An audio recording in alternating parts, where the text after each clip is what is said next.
Yo, Sauce Gang. Alright, now I really don't know how to start out this video. And it's pretty much just gonna be like my last video where I just kind of look at shit. We don't really have a structure, a format, but we are reviewing a particular thing, and I did mention in my last video. We are reviewing the Twin Famicom today, so we'll be right back. Alright, so we got this new perspective here for a minute. I'm just kind of switching it up a little bit, and I figured you might want to have a little bit more of a peripheral, maybe. Maybe so I'm not like right here in your face the whole time.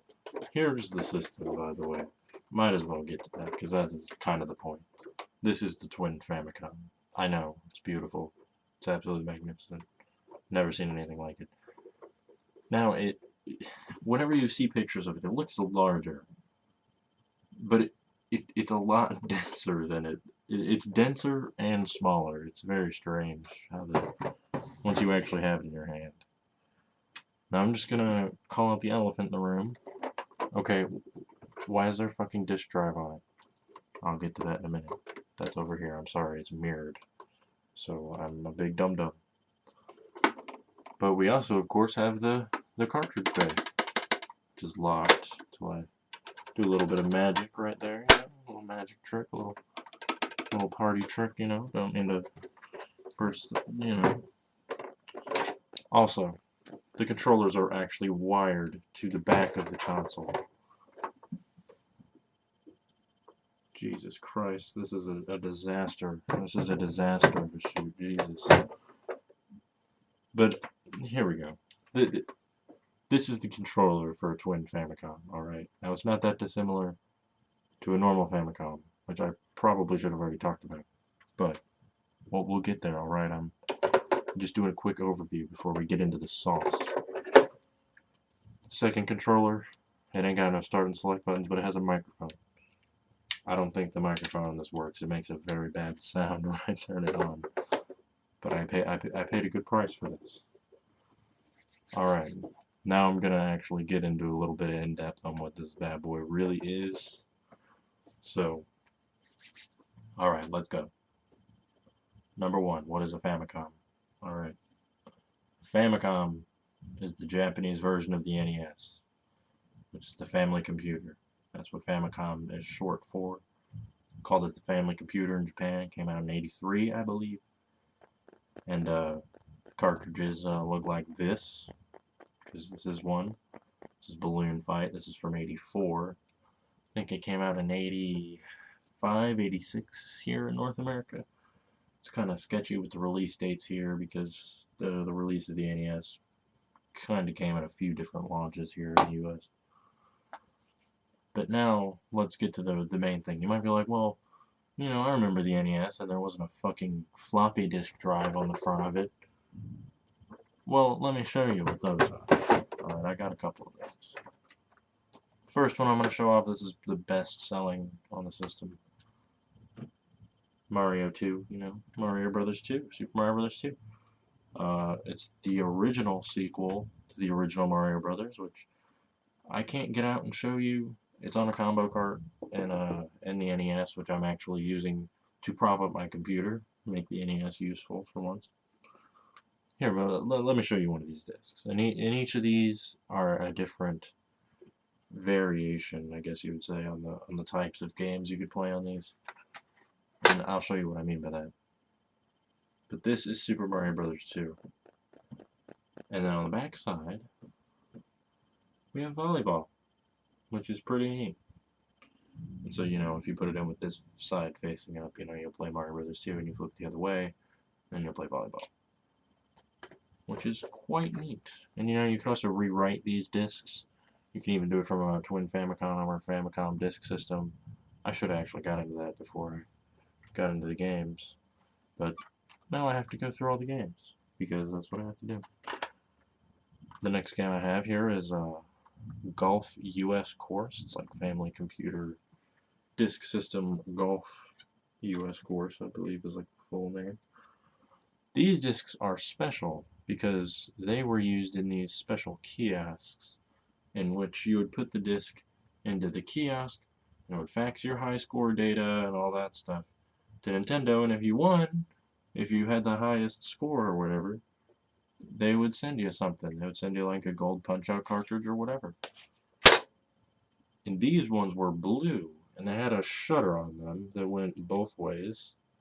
I don't know which way the Famicom reads it. I don't know which way the kiosk reads it. I imagine it's a different side for whichever.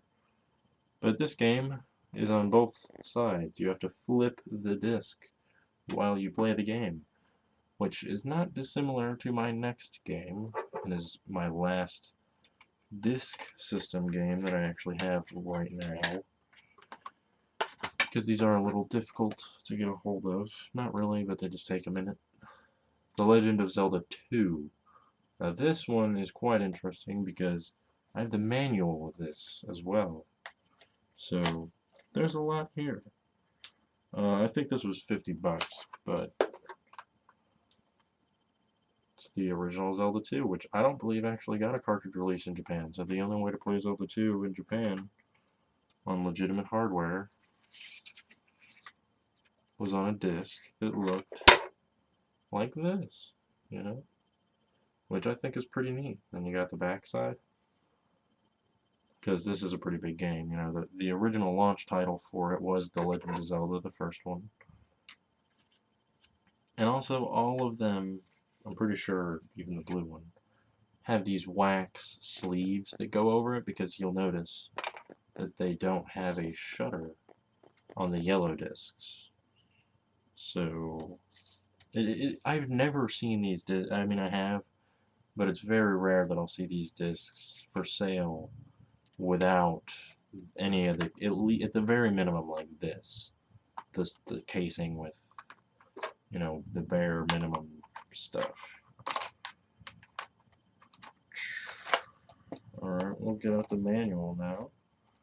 I figured I'd flip through that real fast because, you know, I think game manuals are cool, especially these old ones, these vintage ones from Japan.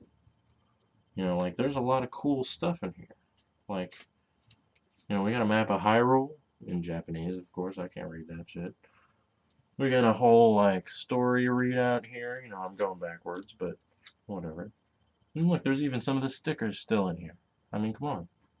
Like, look at these fun little diagrams, you know, all around. And I mean, look at that. I mean, that's just a lot of fun. That's just good fun right there. There's a lot of, like, here we go. I'll also show you this. This is a Famicom with a disk system underneath it, which I might as well get to that now. Great segue over here. The disk system was an add-on that Nintendo made in 1986, and it was made by Mitsumi, which these discs are Mitsumi Quick Disc Format discs.